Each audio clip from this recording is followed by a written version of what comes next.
Hi, everybody. Welcome to a very special Prog Report podcast. We are doing an ultimate Haken album here with two very special guests, Mr. Ross Jennings and Charlie Griffiths from Haken, and my pal Victor's here to join. And we are repping our Haken Vector shirts, of course. Hi, Victor. Victor. Yeah. That's perfect. So, guys, we know you're just about to go on tour. Roy Storation. Yeah, there you go.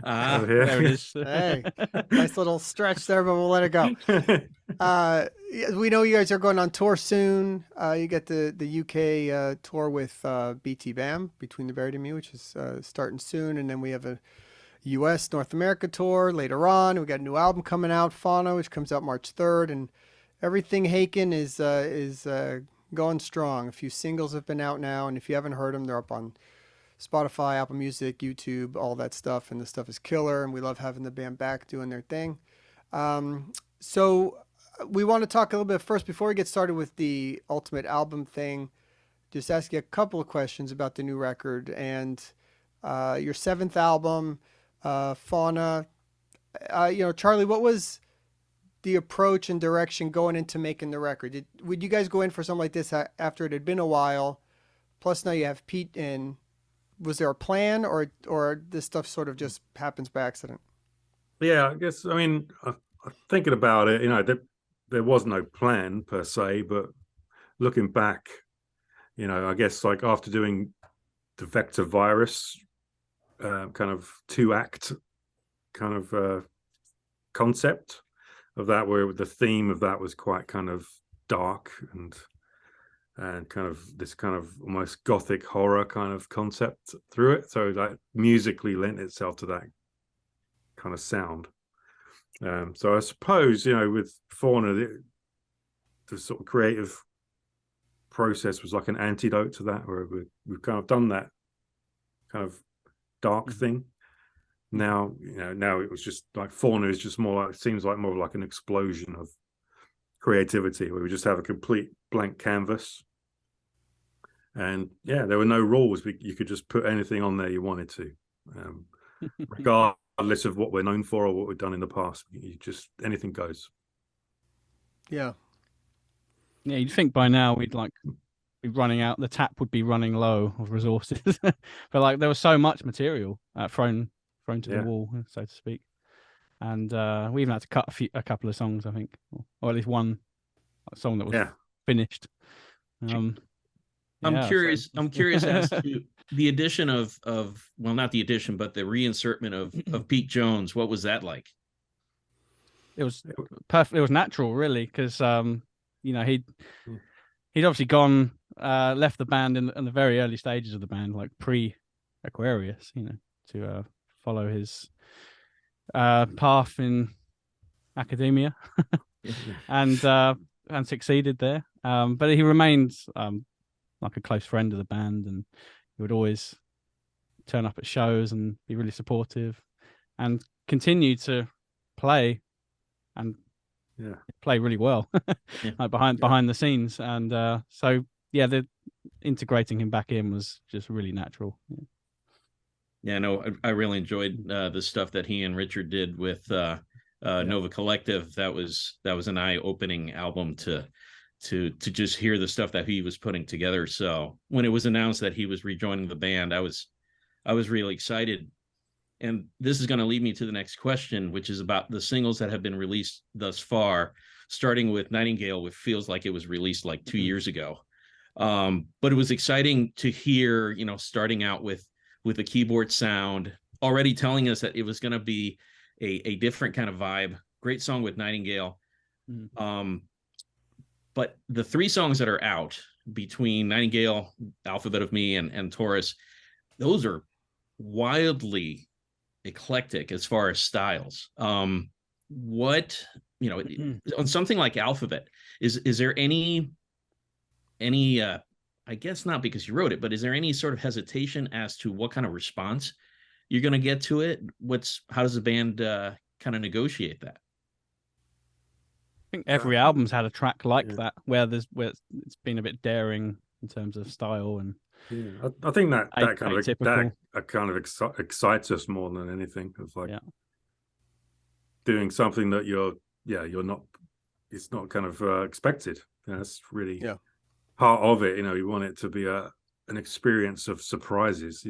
Throughout the album. Yeah. We want it to be like you can't guess what's going to happen next. Right. I remember having that same feeling, like when we were releasing The Mountain, and there was less at stake back then. But tracks like Cockroach King and Because It's There were wildly like atypical of what you'd hear on a prog metal album. That's true. I mean, and those are the kind of hearing, risks that we've always taken. Because It's There was obviously I liked all the proggy stuff because that's what we all sort of kind of have a similar connection to. But I remember hearing Because It's There on that album and going, oh, these guys have that different kind of melody element that is gonna stand out. Like that song I remember really struck me when I first heard it. So yeah, I could see that. It's kind of difficult to choose singles on this one because everything was so dramatically different. And no one track really represents the whole album in my opinion. So yeah, they're in for a fun experience when they hear the whole thing. I'm sure not only selecting the which singles, but also the order in which the singles come out, because you're going to sort of draw in certain reactions, and then Taurus comes out and you start the beginning with the heavy stuff. So all the Vector and Virus fans are going, yeah, here we go. We've got a headbanger here. Into the pit, man. Stay in the pit. To follow up on how you guys are now with your 7th studio album. You've got an EP, which when you've got something, it's 33-minute EP, some great songs in there as well. On this tour that's coming up with BT Bam, which it's a great ticket. How does the band go about deciding on these songs for the set list? You guys, not only do you have a vast catalog, but you got some long songs. Yeah. How does that come about? Yeah, I mean, there's never enough time.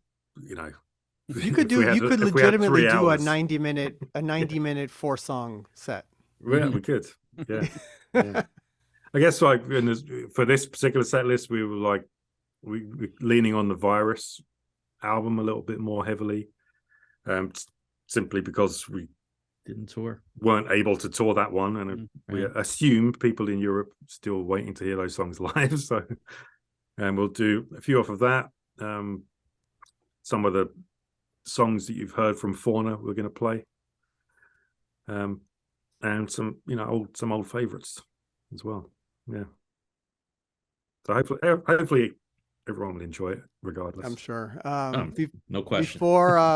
Before we move on with the thing, I just want to give a shout out to the artwork for the new record, which is Dan Goldsworthy. He's the same guy that did the Tiktaalik artwork, and he's really talented. Where did the concept for this artwork come from? With the monkey and the elephants and the whole thing. It ties into the record, I know, but did you have any idea that's where he was going with the design? Dan had access to the demos and the lyrics from a very early stage. Charlie was in communication with him for the most part for the process, but the whole band were being fed sort of the updates, and it was really, really cool to see that development. I guess that the idea. I mean, like he and I chatted about what would be a cool cover kind of thing. It's like him as a designer, like recommended, like it's always good to have like a central feature to focus on kind of thing. So it was just it seemed cool to kind of it was this idea of, I guess, coming from the song Elephants Never Forget, which is kind of got like a Victorian London kind of setting. So it was, I guess it kind of stemmed from that, of like having this kind of Victorian gentleman's club in which the beasts are, as we say, the new masters. It's awesome. No, it's and really cool. Having a chimpanzee as like the central figure, being like our closest link to the natural world, the animal kingdom kind of thing. So that's kind of like represents our link to animals. And then of course, like throughout the artwork, there's little Easter eggs and references to it, all the lyrics. It's Fun yeah. stuff. If Very anyone cool. that buys the vinyl, you'll be richly rewarded Nice. if you're into Easter eggs. Yeah, for sure. Another reason they get it. So comes out very soon, March 3rd. If you haven't ordered it, make sure you get it now and check out these guys on the tour, which is going to be, you guys are going to be touring from now through the summer pretty much, right? I mean, basically. Pretty much. Yeah. Yeah, so really cool. So let's go ahead and see what we can put together with the Haken catalog here, and what songs might come up. Last 10 years or so, I mean, you guys have really put your stamp in the prog metal world, or in the music world, and we're huge fans as well. And I think you guys are just awesome. So it's gonna be hard for all of us to pick stuff. Ross, I'm gonna give you the first shot at picking a song here to kick things off. Yay. If you wanna go ahead. Oh, off the bat, without hesitation, crystallized. Well, Oh, wow. I would say snow / crystallized would be my my favorite Haken piece. Wow, going strong with the big, without big long question. track. Yeah, absolutely. Excellent. It's where it all began, I would say. The opening melody, one of the first things we ever wrote. Yeah. as a band, me and Rich, jamming in the bedrooms back in the day, coming up with this stuff. And when we'd finished recording that, albeit a bedroom recording, pretty much, we were so proud of like what we'd created, and just this epic piece. And so we sort of realized within ourselves what the potential of this band could do, and where we could go musically. So yeah, I think by bringing up the first track, Yeah. that I we mean, it's a made, huge it's- fan it's- favorite too. I mean, it's the one. the version on Restoration is Yeah. is Well, this is it. And then yeah. obviously when Connor joined the band, we decided to reinvigorate some of these songs that were sort of being forgotten, and that was one that came out especially cool. And we played it many times live, as our encore. Yeah. 20-minute encore. Whatever. But we gave it fresh life. I think the composition flowed better. We added more metal elements to it, have stronger riffs, and slight lyric changes as well, which have a really nice meaning now that I'm a father. Because Charlie adapted some lyrics to include how it was feeling to have a son in his life, and that's become a very special track for me now, from that context. Very cool. Yeah. But, yeah.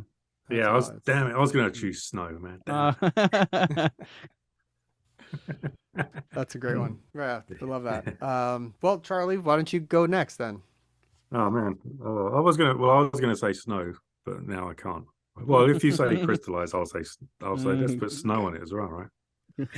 I mean, that was like my introduction to the band. I was like, and these guys would play at the local pub here.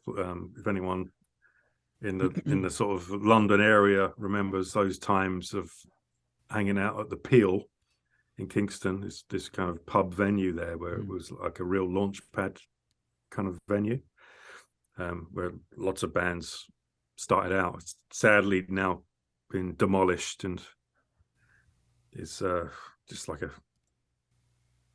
Tesco's now, something like that. Sadly, but but thinking back on, that was when I remember like standing there and hearing this song Snow, and like at the time Pete Jones was playing keyboards, and I was thinking, man, How come that didn't end up on Aquarius? It just didn't fit the concept, I guess.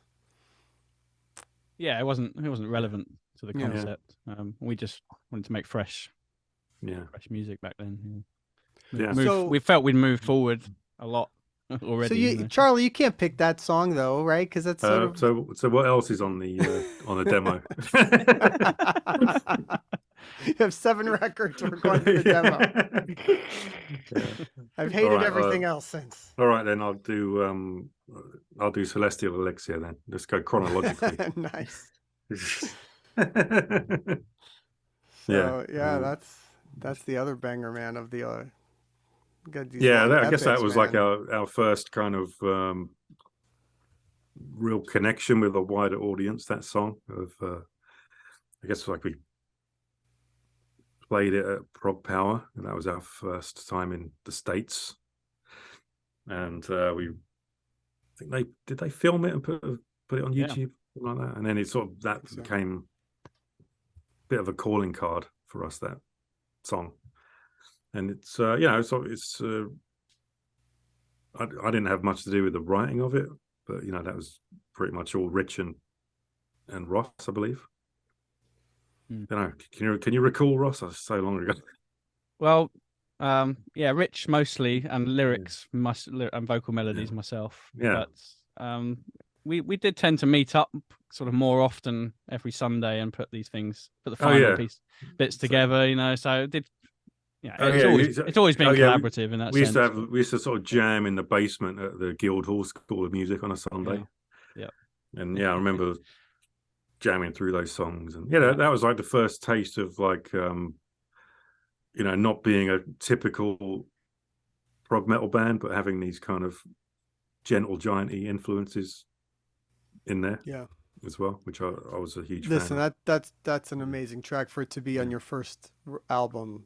Yeah, it's still impressive listening to it today. It's not like sometimes you listen to a band's first album and you go, I can see where they were going. It's almost no, that's straight on, like just awesomeness. That song is killer. So I think we've filled up the CD now with those 2 tracks, right? So we're done. That's what I was gonna say. That's it. We need one more for the encore, and you got your set list. Vic, why don't you go next?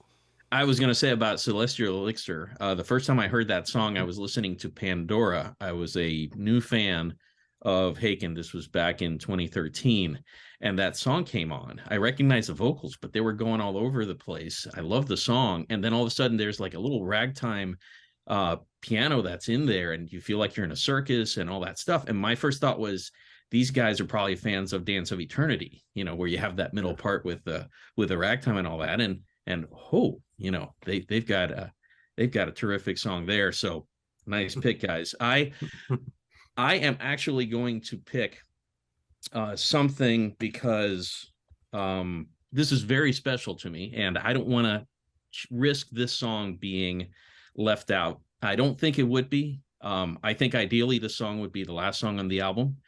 But Progressive Nation at Sea. The pool show was absolutely amazing. The one in the theater was hilarious because of what happened with the keyboards, but that's another conversation. Right. The last song that you guys played on that stage, Roy had introduced me to the album Visions, and this was in 2013 when they had announced the bands. And then of course Mountain had come out. We were listening to that, which was very different but very fun. And of course I'm talking about the title track on Visions, which is Visions. So we did it. We did an hour for 3 songs.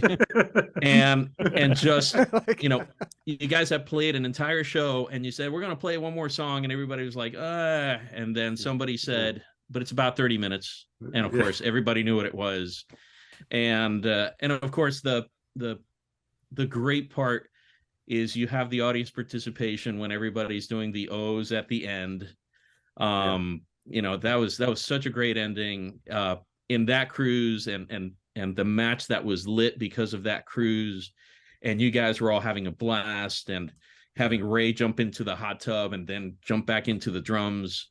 That was as epic a performance as so the performance is epic, but could have really, but the song is great. And just on a little aside, and I always get picked for the guys for bringing in Saga on this, when the song begins and it sort of has that sort of droning keyboards with the trombones and everything else, it reminds me of one of Saga's first songs, Will It Be You. It kind of has that sort of aura in the beginning, but it's a great song. We've got 3 songs, and how long? What's the official count? I don't have the. It's got to be. It's got to be about an hour for the 3. I see people make these like sort of tier lists all the time, like on Reddit or whatever. Right. And it's always the long ones that tend to be sort of the top tier. Yeah. I'm feeling a lot of pressure to go with like the next longest song for Yeah. mine to keep this going. Great job, guys. But that's easy. I'm going to trying do to it. think back. Is that the song that's got the spoken word on it? Yeah. Section, and that was. Yeah. That's like the cool thing about that is like the guy that has that voice is just like a cool. Remember his name? The guy it was Ray's tuba teacher. Yeah. Right. Yeah. I forgot his name. So. And he's the guy that played tuba on like Indiana Jones and oh wow, like Return of the Jedi, all those John Williams scores. Yeah. Wow. So that's a cool little nugget. People might not know. That is cool. Yeah. That's major street cred on that one. Yeah, what a cool guy. Trying to remember his name. Well, in keeping with the spirit of long songs to kick this thing off, I guess I'll go with one that I had on my short list to pick, so I'll just do it now. I'm going to go Messiah Complex from the Virus record, which is another... The whole thing. All the epics, man. All the epics. 1 to 5. Insane, ridiculous song.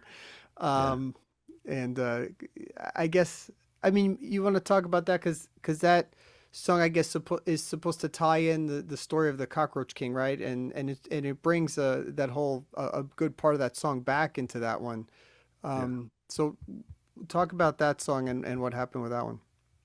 Yeah, we've obviously followed our sort of tyrannical character who's risen to power and destroyed humanity, and sort of seeing the errors of his ways, but far too late, and that's sort of where we end up at the end of the Virus story. And musically the plan was that was going to be the piece that tied all the references from the 2 albums, the 2 album suite, and the Cockroach King themes as well. So there's a section of the song called Ectobius Rex, which is Latin for Cockroach King, and that sort of was the one that brought back the Cockroach King theme in the heavier way, and the reprise of the chorus. And and the Ivory Tower part too is just a great hook too. Really good part. Yeah, both albums are that we've put in Cockroach King theme nuggets throughout, but that was the payoff track. Yeah. I seem to remember that was like that was born out of like a section that we took out of Nil by Mouth. It was like part of like the instrumental song. Yeah. And wow. We just kind of like edited that out and thought, oh, maybe we'll use that later, kind of thing.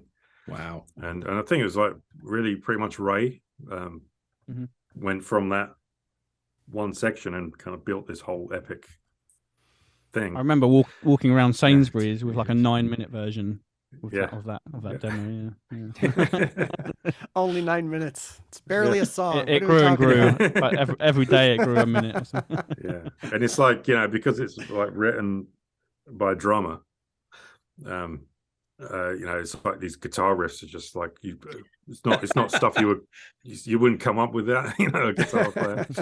And it's I mean, we've been practicing that for months, trying to learn that stuff. Yeah, on the videos that you guys have been releasing, Pete on the keyboards and you playing guitar, it's like, yes, they're playing it. Oh, yeah. I'm looking forward to that. Behind the scenes, the hands are in ice, Help. That's great. All right, so first round was Crystallized, Celestial Elixir, Visions, and Messiah Complex. Man, those are 4 great tunes right there. That doesn't get much better. All right, Ross, what's your next one? Don't know. I'm going to intentionally choose a short one, I think. Yeah, this will be the short round. Yeah. I'm going to go with Canary Yellow. Nice one too, yeah. I don't know if it's an obvious, like, spectacular fan favorite or anything like that for people, but for me, it has some personal relevance. And certainly, when I was writing the lyrics, I was including some of my own personal feelings into the story. stuff that would later inform lyrics on my solo album as well. So I have a deep sort of connection with that track. I think it's a beautiful sort of ballad. Yeah. Like we usually put one ballad on each album. I don't think we really have on the new one, but yeah, it's definitely one of my favorite ballads. The new album's a salad. The salad. Yes. I love, Canary Yellow's great. It's I thought the music awesome video song. for that one was really effective as well. Is that the one with the family in the kitchen? Correct. Yeah. That's haunting. That's a haunting video. Really. Very nice, happy video. That's Well, they're great. not real. They're just they're dummies. The They're mannequins. dummies. In don't have case to feel anybody bad was for them. worried. Thank goodness. Yeah, I was inspired by those sort of fake villages they put up on like nuclear test sites. Right. And, like I think there was a scene in Indiana Jones 4, is it? Where he's when he realistically survives the being in a fridge. in the fridge. Yeah, I think the visual concept was inspired by that. That's great. Great song. All right, Charlie, what's your next one? I guess I'll do like for similar kind of personal reasons. In memoriam, from the mountain around that time. I just lost my mum, and so those lyrics were kind of inspired by that. Really, that kind of process you go through of, watching somebody. Not to get too morbid about it, they know the end's coming, and you're kind of seeing someone like just shut their life down, closing bank accounts and filling out certain paperworks, and then the inevitable ending, so that those lyrics were kind of just sort of thinking about that, like witnessing that whole process, really. Yeah. And it's it's got cool riffs as well. It's kind of right. That too. So I'd probably have to go for that, just because it was like writing lyrics like that, a real kind of almost like therapy, right? You sort of sit down and you really have to dig deep and put it down on paper. Well, I mean that's a beautiful approach to a song, but I think another thing that sets your band apart is the different style of lyric writing that you guys bring to it. It's always got a weird story or a personal story or something like that. So it's it's not just you guys are always angry, what I mean, which is cool. Nice one. All right, Vic, what's your next one? Oh, geez. It's tricky. I love the selections that have been made. I'm trying to think if I should go with something personal, and this is probably going to throw.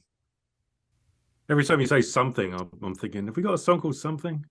No, somebody. So Roy is going to understand this, because in our circle of friends, I am always picked on because my son is a lacrosse player, and he is currently off in college playing lacrosse. He got recruited to go play there, and one of the things that you do in order to get noticed by college coaches is you put together highlight videos of every season that he plays to show progression. And especially with a pandemic, when coaches could not travel to watch him play in person, these videos really became very important.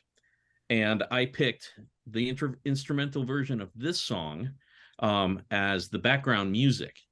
And the song is from Affinity, The Endless Knot. Wow. I love the song because it is something he specifically my son loves the beat drop in the middle of the song, but it is to me such an unusual song when you take when you amass all the songs in the discography. It's such a different song. It's a fun song. Watching somebody cover the drums on that is just insane. And it is it's a shorter song, but it's great live. I was happy to see you guys perform that. And so kind of an offshoot there, the Endless Knot. Did you know it was a good song for kids bashing their heads into each other? That's how it's a great song for that. Yes. Yeah. That's, No, that's a good one. Yeah, the Endless Nut, we call that. Don't know if you call that. All right. When you headbutt someone, you nut them. That's well, I know I'm going with my next one because there's no way I was going to leave this song off. And I don't know, with apologies to Ross because he's not on this one, but I'm going to go with Nil by Mouth because it just might be the best instrumental song Ever. It's up there. It is, man, it's such a great song. It's the song I crank up the loudest whenever I get a chance to listen to it. The ending is so awesome. It's a masterpiece instrumental metal track. And I like that you guys play it live too, which is great. I would recommend keeping it because it's a nice one, and you get a break, right, Russ? So that's good. I've got to say, it's my favorite part of the set. I get to just go and have a sit down. So learning about the fact that a part that became Ictobius Rex was in this song, could you imagine how this song could have been that much more mind-blowing? Wow. Yeah, that's the hard thing, when you're coming up with this stuff, because obviously, like, you can go anywhere with it, but sometimes you have to. If you take something out, it somehow improves it, and it's just like there's no science to it. You just kind of get a feeling. Maybe it will work better without that section. Yeah, I love how you guys live the ending. You did the tribute to Vinnie Paul. Yeah. Right, yeah. Which is really cool when you kicked into that. Remember the by demons be driven riff. Yeah. At the end. No. Yeah. Roy and I we saw that tour down in Fort Lauderdale at Revolution, and we didn't know that it was coming. So of course we both loved that song, and you always wonder how are they going to fade out? Are they going to go into something else? And all of a sudden, baga baga baga ba, baga baga baga baga ba. Good stuff. Yeah. Well done. Yeah, I mean, nice. Well, you guys are coming down here again. Every heavy riff so is like inspired by Pantera somewhere along the line, right? Yeah, right. Nothing wrong with that. All right, so the second round was Canary Yellow, In Memoriam, Endless Knot, and Nil by Mouth. So we had a whole row of long epics, then a middle row of shorter songs. We'll see where we go with the last row here. Ross, what do you got? Yeah, so I think the third category for me is going to be what's my favorite to play live. Okay. And I could not leave out 1985 I gotta have on that this one. list because, first of all, conceptually, that album, I mean, not including the new one because the new material is always my favorite. But like, I think I said this in an interview with you before. Affinity is probably my favorite Haken album. I just think it's coherent from start to finish. I love the evolution of the sonic tapestry in the 80s music that eventually goes into EDM and the more modern style. I think it's a perfect album, honestly. But 1985 is so much fun, and when we're putting that stuff together and all the kind of developing the sound design on that one, and how far can we push this Vince DiCola 80s reference? Push it all the way, man. Push it all the way was the answer. And it's remained like one of my favorite songs to sing live, and I get to sport the fun glasses, and it's all a bit of fun, really. So yeah, definitely couldn't leave that one off. I think it's got to be in the sort of Mount Rushmore of Haken songs. It's one of the main ones I think that you guys have become known for, and even though it maybe it's a weird song for from what you guys normally do, but it's really done well. And that middle, it's like it sounds like it's straight from the Rocky soundtrack or something. It's just so perfectly done, like just killer song. We've always had this sort of this love for Toto. Yeah. that that's a Luther riff. Yeah, man, totally. Do you guys think you'd ever do a covers album like sort of like the stuff you did on Cruise to the Edge? Because you do them really well. I'm ready when everyone agrees. I'm ready. Yeah. All right. Yeah, could do. Yeah, it'd be really do people really want that? different, right? Yeah. No, it'd But be yeah, fun. there's that. But I don't know, man. It's part of me. Like, it's still would be a lot of effort, and then I don't know. I would just always rather try and write something new. Yeah. So Yeah, some of that's these fair. songs are Nice. untouchable though, aren't they? Like really, Yeah, like they're fun to play live maybe, but just yeah. doing Well, another recording is you did add Owner of a Lonely Heart, right, on the last tour? It Yeah. was, yeah, Yeah. that was really cool. All right, Charlie. All right. Can I do a Fauna track? Yeah, Please, you please. can, sure. Yeah. So I'll pick the closing track from that, which is called Eyes of Ebony. perfect. Beautiful song, yeah. And just because I think it just came out really beautiful, like carrying on from what I was talking about earlier. Rich sadly lost his dad during the beginning phases of writing his albums, and he was like a kind of dad to the band, really. He's been there since the beginning and always supporting us 100%. He was like always behind us, and came to not only every show in London, but he would often show up in far-flung places you would never expect, without Rich not even knowing. Like, we'd be somewhere in Yeah, he came Germany. to New York.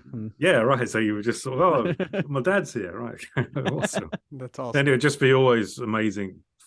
He's just sort of hanging out with him after the show. He would just always have such positivity and excitement about what we were doing. He was like a fan. He didn't like to be known as anyone's dad. He was just like he would just come as a fan and just like be really excited, and gonna miss him a lot. Not in future. Not. What was his name? Peter Henschel. Peter Henschel. Oh, that's awesome. That's super nice. Papa Hen, we call him. Mm-hmm.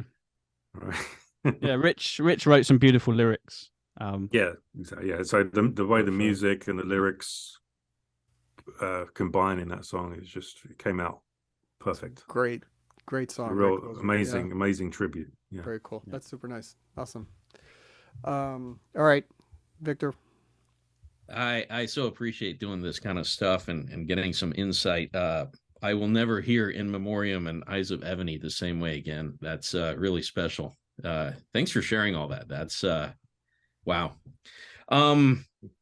I gotta go with, I think, the most obvious song. If somebody was to ask Haken, play me a song, it's The Cockroach King. It exemplifies not only the variety of sounds that you have, but you go watch the video, it also exemplifies the sense of humor and wit that fuels the band. Yep. The way that the song is produced, certain guitar parts are played, you swear you hear cockroaches crawling on the ground. The vocal introduction is not what you would expect from somebody that later on in the song is just really, going heavy metal thrash. So obviously Cockroach King has to make this list. It does, and if you didn't pick it, I was probably going to pick it, just because it has to be there. I think it's our most played, most performed song, isn't it, as well? Possibly. Yeah, definitely, man. Probably, right? Yeah. It has to be. I mean, I don't think we've not played it ever since we've. But go back to, if you can remember, writing that, and was the title always, the title was it there from the beginning, or the story of that? I mean, were you ever like, this is too ridiculous, or I seem to recall like we had that sort of fun keyboard sound. Not sure what it was. Maybe it was the riff as well, and the way it was interplaying. And someone in the rehearsal room said, "Oh, it reminds me of a cockroach," and at that point we had no lyrics.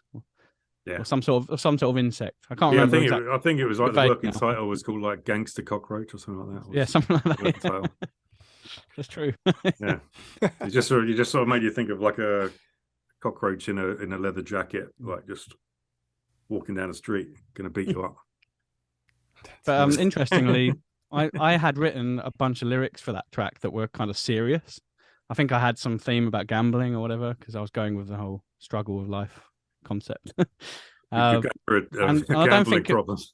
yeah, I don't think it was really resonating with the rest of the band. And Richard sort of came in and had his draft, which was sort of more referring to capitalism, and he had this whole thing about Hunter S. Thompson, and lots of references to that, the Fear and Loathing book as well, and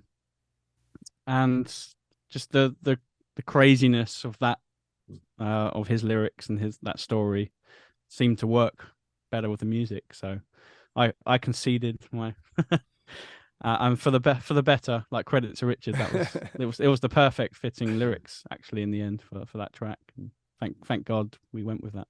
Yeah, I think we sort of like the intro part was like a keyboard thing as well that Richard come up with. Yeah.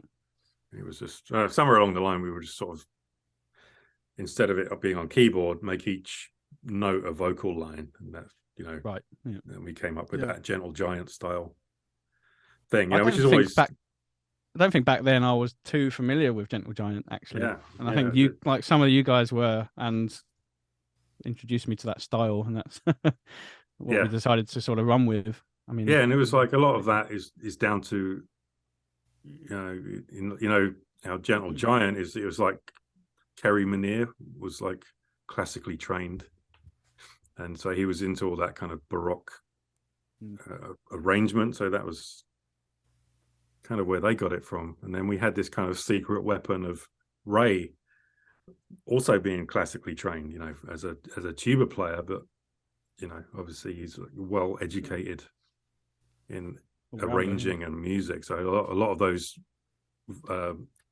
vocal harmonies and interlocking parts he arranges. Oh wow! Yeah, I didn't know that. So That's it's really it's coming from somewhere like proper musician. That's why it works. That's cool. Yeah. Very cool. Well, yeah, amazing. All right, so man, I'm between a lot of songs. It's always tough being the last one to go because you can go anywhere. Honorable mentions. Yeah, but I'm gonna go. I'm gonna go with another Fauna song. I'm gonna go with Nightingale, I think, for the last one. nice. Amazing song, and one of my favorites off the new album still, after being out for so long anyway. But it's just really well done. All the parts, the breakdown in the middle is great. The chorus is great. I love the production on it. It's very different, and just really talk about writing that one and the decision to put that out when you guys did also. Yeah, as far as I recall, that was a Pete Jones. Yeah, like he pretty much had it as like a keyboard and drum kind of basic arrangement, but I think it was pretty much the song as it is, maybe with a few changes. And it was just everyone just putting their parts on it and building it up, fleshing out the arrangement. You get those sort of big heavy riffs were originally like low piano, with that kind of down, those kind of really cool heavy riffs. And so once you put bass and low tuned guitars with that, it just made this really cool sound. And we were kind of really wanted to retain like the piano in there as well, so it's like makes this really interesting sound.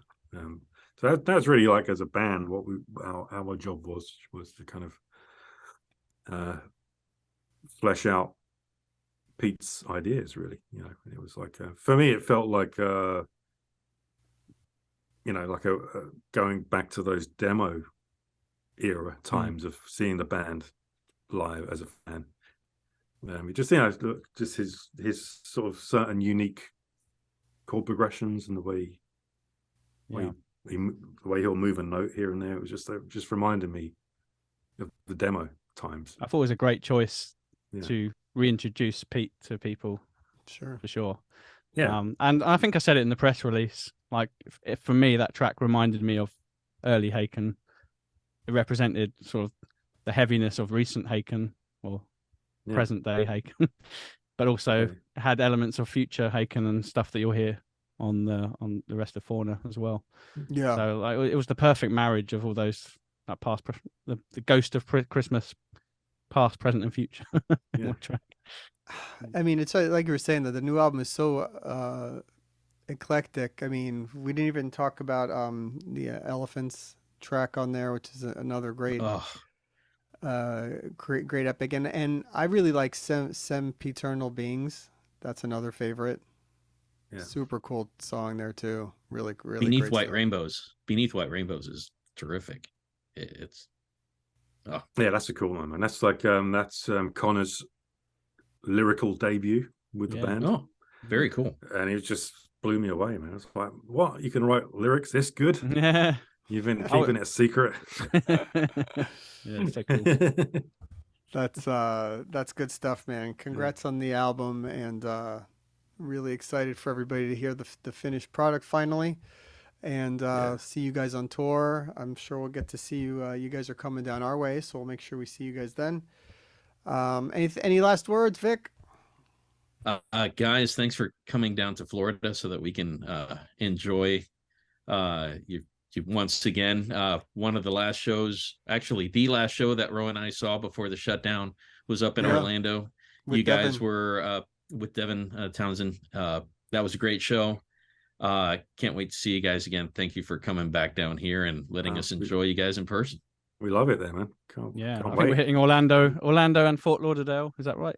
You're doing both? Oh, nice. Okay, And Yeah, where are you? Yeah, Where are you city. based? near Fort Lauderdale. Like, Yeah. Nice. I'm close to where you guys are playing there. Sweet.